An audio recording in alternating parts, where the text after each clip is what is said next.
Hi friends, today we are going to learn new chapter Inheritance and Variation. It is third chapter in our book. Before that we have done with 10th and 11th chapter. So in this chapter we have to learn about Mendel. Mendel हा एक scientist होता. तर त्याच्याबद्दल किंवा त्याने वेगवेगळ्या concept काय काय वापरल्या किंवा वेगवेगळ्या टर्मिनॉलॉजीज त्यांनी डिस्क्राईब केल्या त्याबद्दल आपल्याला बघायचं आहे. Okay. Chromosomes and mechanism of inheritance. The chromosome म्हणजे काय, तर DNA कर्ल करून एक स्ट्रक्चर तयार होतं. त्या स्ट्रक्चरला क्रोमोझोम म्हणतात. म्हणजे DNA खूप सारे DNA एकत्र येऊन कर्ल होतात आणि त्याच्यापासून क्रोमोझोम तयार होतं. तर त्याच्यामध्ये काय काय स्टोअर होतं आहे, तर क्रोमोझोममध्ये जेनेटिक मटेरियल स्टोअर होतं. फॉर एक्झाम्पल आता जेनेटिक मटेरियल म्हणजे काय, तर eye colour, hair colour, skin colour, appearance like tall and dwarf म्हणजे छोटे, उंच आणि छोटे. त्याच्यानंतर साऊंड, प्रत्येकाचं साऊंड वेगवेगळं असतं. तर हे वेगवेगळे काय आहेत, कॅरेक्टर्स आहेत. तर ते जे असतात कॅरेक्टर्स, तर त्याला जेनेटिक मटेरियल म्हणतात. तर ते जेनेटिक मटेरियल क्रोमोझोममध्ये स्टोअर राहतं आणि एका जनरेशनकडून पुढच्या जनरेशनला दिलं जातं. तर त्याला इनहेरिटन्स असं म्हणतात. मग क्रोमोझोम आणि इनहेरिटन्सचं मेकॅनिझम काय कसं आहे ते आपण बघूयात. The transmission of genetic information from generation to generation is known as heredity or inheritance. म्हणजे काय, जसं मी आत्ता म्हणाले की जे काही जेनेटिक इन्फॉर्मेशन असते ती ट्रान्समिट होते from one generation to next generation. म्हणजे काय आहे, आईवडिलांकडून मुलांकडे किंवा आजी आजोबांकडून मुलांकडे, त्याच्यानंतर त्यांच्या मुलांकडे, त्याच्यानंतर त्यांच्या असं काय होत जातं, पुढे पुढे ट्रान्समिट होत जातात जेनेटिक इन्फॉर्मेशन किंवा वेगवेगळे जे काही कॅरेक्टर्स असतात ते.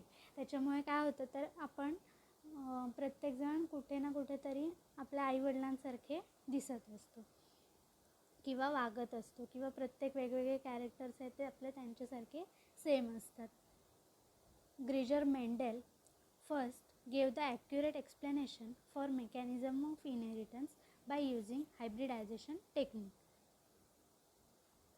तर ग्रेगर मेंडेल हा जो सायंटिस्ट होता त्याने काय केलं आहे, तर ह्याच्यावरती इनहेरिटन्सच्या मेकॅनिझमवरती त्यांनी एक एक्सपेरिमेंट केला हायब्रिडायझेशनचा आणि ॲक्युरेट एक्सप्लेनेशन दिलं की कशा पद्धतीने ट्रान्समिट होतं. ते आपल्याला पुढे बघायचं. Inheritance of the 7 traits in garden pea plant were studied individually, one at a time or in combination of 2 or 3 characters at a time. तर त्यांनी काय केलं हायब्रिडायझेशन टेक्निकमध्ये, तर जे पी प्लांट आहे, पायझियम सेटॅवम पी प्लांट म्हणजे काय, तर मटारचं झाड. तर त्याचे वेगवेगळे 7 ट्रेट्स घेतले आणि त्या ट्रेट्स म्हणजे काय, तर कॅरेक्टर्स, त्या कॅरेक्टर्स थ्रू स्टडी केला.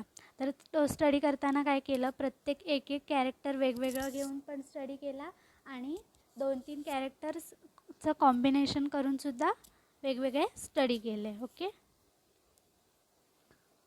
Mendel postulate the principle of heredity. He visualized that the traits such as are not inherited physically but by something present inside the gametic cell. तर काय त्यांनी म्हटलं की असं एखादं कॅरेक्टर असतं, तर त्या कॅरेक्टरला किंवा त्या ट्रेट्सचं जसंच्या तसं पुढे इनहेरिट होत नाही किंवा इनहेरिटेड होत नाही.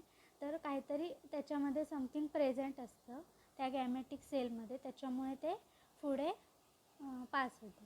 तर हे जे काही समथिंग होतं तर त्याला काय म्हटलं त्यांनी, तर factors that are responsible for expression of particular trait or character.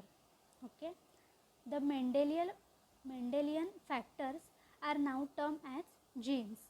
तर हे जे मेंडेलियन फॅक्टर म्हणजे त्यांनी स्टार्टिंगला ज्याला फॅक्टर म्हटलं होतं तर त्या फॅक्टरला नंतर काय टर्म दिली गेली तर jeans. These factors occur in pair in the parent and segregate from each other during gamete formation without blending or mixing. तर काय असतं हे जे फॅक्टर्स असतात तर ते कसे असतात पेअरमध्ये असतात. मग काय होतं जेव्हा गॅमेटिक फॉर्मेशन होतं तर तेव्हा काय होतं ते जे पेअरमध्ये असतं ते सेग्रिगेट होतं म्हणजे सेपरेट होऊन सिंगल एकत्र येऊन ते दोन्ही मिक्स होतात आणि त्याच्यापासून नवीन कॅरेक्टर तयार होतात. Okay. Reasons for Mendel's success.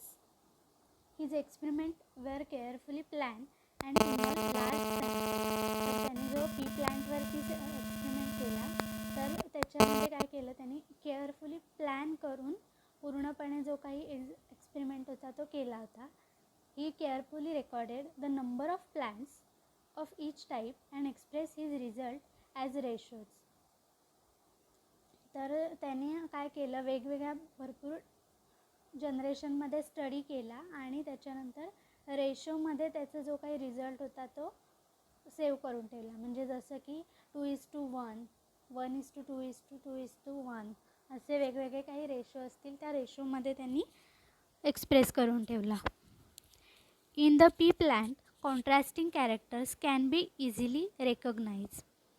तर पी प्लांटमध्ये जे काही कॉन्ट्रास्टिंग कॅरेक्टर्स असतील डिफरंट कॅरेक्टर असतील ते इझिली काय होतात रेकग्नाइज होतात म्हणून त्यांनी काय केलेलं पी प्लांट घेतलं होतं. The 7 different characters in pea plant were controlled by a single factor each. The factor are located on separate chromosome and of this factor are transmitted from generation to generation.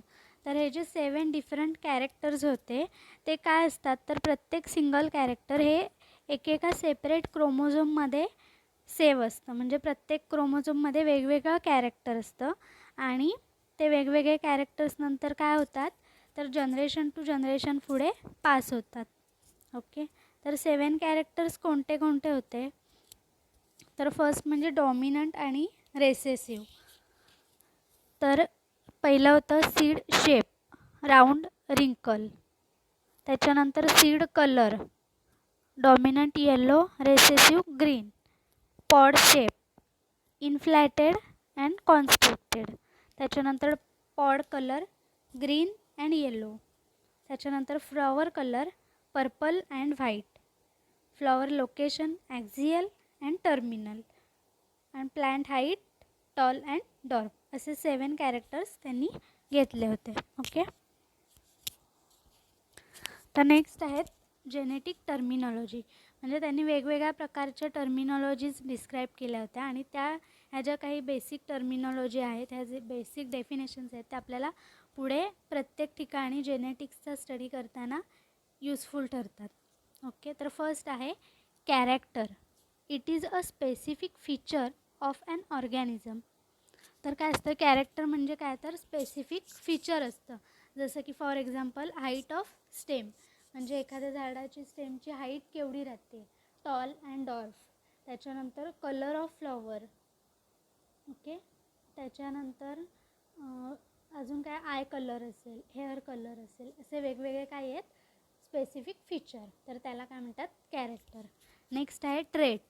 And inherited character and its detectable variant for example tall and dwarf. तर पहिलं काय झालं character होतं ते कसं असतं specific म्हणजे एखादं कॅरेक्टर.